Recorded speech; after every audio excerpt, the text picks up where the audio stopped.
বন্ধুরা, আজ আমি আপনাদের দেখাবো মানকচুর পাতুরি, যেটা খেতে কিন্তু একদম অসাধারণ। একদম ঘরোয়া উপকরণ দিয়ে আপনারা কিন্তু এটা বানিয়ে নিতে পারবেন। মুখের স্বাদ একদম বদলে যাবে। এক টুকরো মানকচুর পাতুরি দিয়ে কিন্তু দুপুরবেলার পুরো লাঞ্চ কমপ্লিট হয়ে যাবে। দেখে নিন কীভাবে এই মানকচুর পাতুরিটা বানাচ্ছি।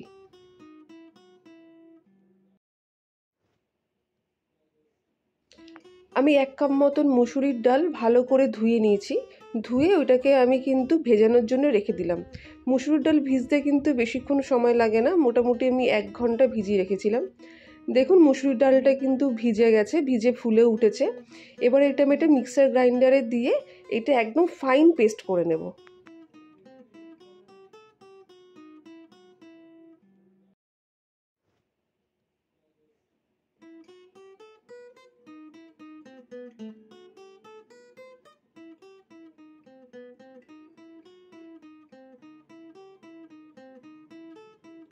এরপর দেখুন আমি একটা 250 গ্রামের মতন মানকচু নিয়ে নিয়েছি।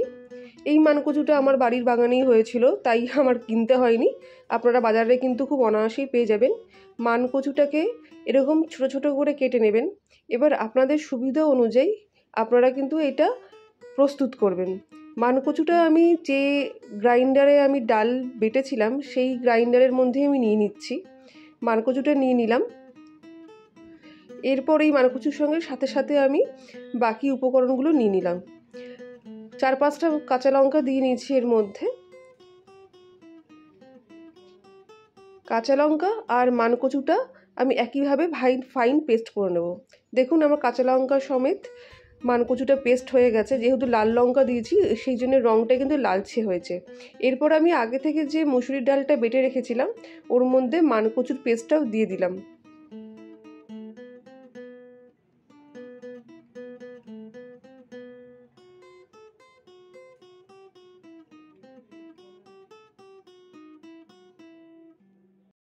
এরপর আমি দিয়ে দিচ্ছি হাফ মালা মতন নারকেল কোড়া।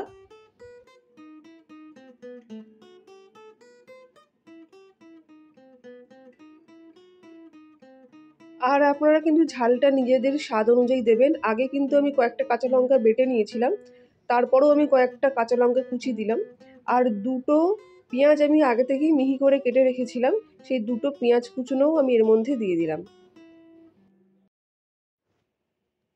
আর দিচ্ছি পরিমাণ মতন হলুদ, পরিমাণ মতন নুন এবং পরিমাণ মতন আমি চিনিও দেবো। চিনিটা কিন্তু পুরোপুরি অপশনাল, কিন্তু চিনিটা দিলে কিন্তু এর স্বাদটা কিন্তু বেড়ে যায়।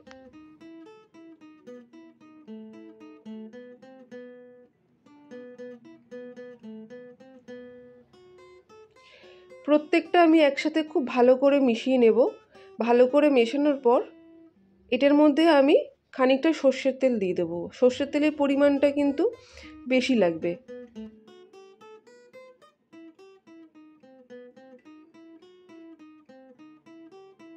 দেখুন আমি এখানে প্রায় আমার কাছে পলা ছিল 3 পলা মতন আমি সর্ষের তেল দিয়ে দিলাম। মোটামুটি ধরে নিতে পারেন 100 গ্রাম মতন আমি সর্ষের তেল দিয়ে দিলাম।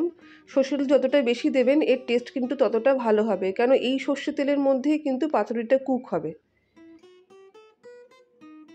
সর্ষের তেল, পেঁয়াজ, লঙ্কা দিয়ে এটা ভালো করে কিন্তু এটা মিশিয়ে নিতে হবে, যাতে সব জায়গায় কিন্তু নুন চিনি ভালো করে যেন ঢুকে যায়। ওইদিকে আমার মিশ্রণটা রেডি হয়ে গেছে। এরপর আমি আগে থেকেই কয়েকটা কলা পাতা কেটে ভালো করে ধুয়ে আমি শুকিয়ে রেখেছিলাম।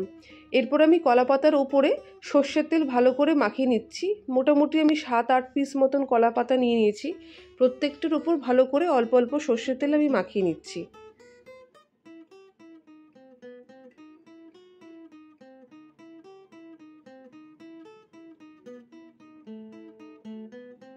সর্ষের তেল দেখুন আমার মাখানো হয়ে গেছে। এরপর একটা জালতির সাহায্যে আমি গ্যাসের ওভেনটা অন করে ভালো করে সেঁকে নিচ্ছি, যাতে কলা পাতাগুলো নরম হয়ে যায় এবং পাতুরিটা করার সময় যাতে কলা পাতাগুলো খুব ভালোভাবে ফোল্ড করা যায়। আমি একে একে আস্তে আস্তে গ্যাসের আছে কিন্তু প্রত্যেকটা কলা পাতা আমি সেঁকে নেব। আপনারা নিজেদের ইচ্ছা মতন এবং প্রয়োজন মতন আপনারা সেঁকে নেবেন। আপনারা যেইভাবে কমফোর্টেবল কলা পাতা সেঁকে নিতে আপনারা কিন্তু সেইভাবে সেঁকে নেবেন। আমি এইভাবে করে অভ্যস্ত, তাই আমি এইভাবেই আপনাদেরকে করে দেখাচ্ছি।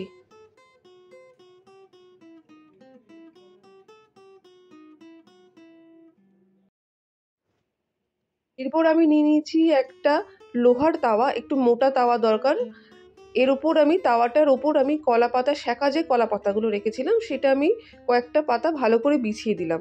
আপনারা ইচ্ছা করলে আগে থেকেও তাওয়াটা গ্যাসে বসিয়ে এই প্রস্তুতিটা করতে পারেন। আমি তাওয়াটা নিচে নামিয়ে রেখে করলাম। তারপর যে আমার মিশ্রণটি ছিল, কচু ডাল সমেত যে মিশ্রণটি ছিল, সেটা আমি তাওয়ার ওপর আমি কিন্তু আস্তে করে দিয়ে দিচ্ছি।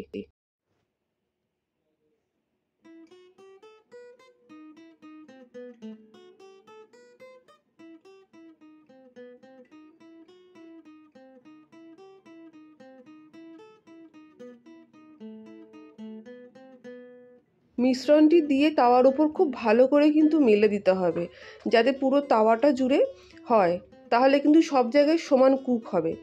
দেখুন আমি কলা পাতাটা কি সুন্দর সেঁকে নিয়েছিলাম বলে ফোল্ড হয়ে যাচ্ছে। আপনারা এইভাবে চারিপাশে সুন্দর করে মুড়িয়ে মুড়িয়ে দেবেন, যাতে ডালের মিশ্রণটা, কচুর যে ডালের মিশ্রণটা আমি এর মধ্যে দিয়েছি সেটা যেন ভালো করে ঢাকা পড়ে যায়। এইভাবে ফোল্ড করে ওপর থেকে আপনারা আরও এক দুটো কলা পাতা চাপা দিয়ে দেবেন। দেখুন আমি এইভাবে চাপা দিয়ে নিয়েছি।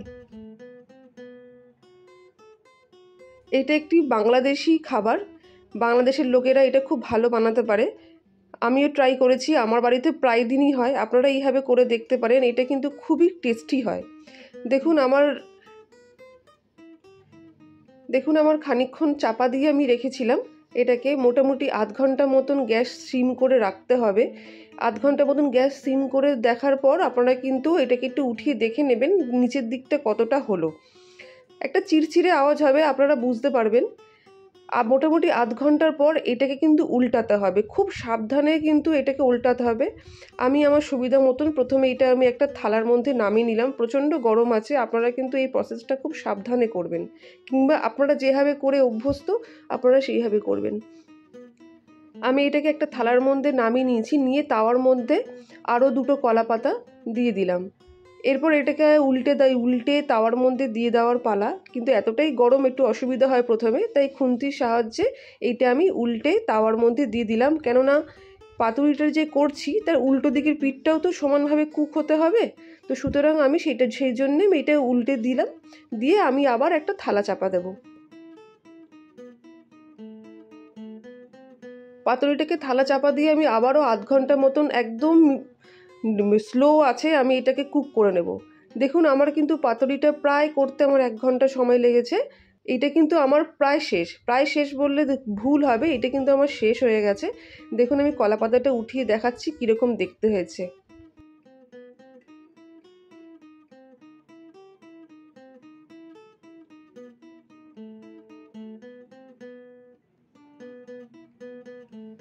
দারুণ স্মোকি একটা ফ্লেভার আসছে কলা পাতা এবং ডাল কচু সমেত, এবং এইটা কিন্তু এরকম পোড়া পোড়াই দেখতে হয় পাতুরিটা। এবার খেতে যে কি অসাধারণ, আপনারা নিজেরা না বানিয়ে করলে আপনারা ঠিক বুঝবেন না। যারা অলরেডি এটা বানান তারা তো জানেনই। আপনারা সবাই একবার করে এই পাতুরি করার চেষ্টা করবেন, পুরোপুরি ঘরোয়া পদ্ধতিতে, এবং কোনো কাঠের উনুনের কোনো আঁচই লাগবে না, গ্যাসেই করা যায়। দেখুন পাতুরিটা আমার খুব সহজে কাটা যাচ্ছে এবং খুবই নরম টাইপের হয়েছে, ভেতরটাও সম্পূর্ণ কিন্তু কুক হয়ে গেছে। আমার এই মানকচুর পাতুরি কেমন লাগলো অবশ্যই জানাবেন। আপনাদের কমেন্টের অপেক্ষায় থাকলাম, এবং এরকম আরও রেসিপি পেতে আমাকে কিন্তু ফলো করবেন।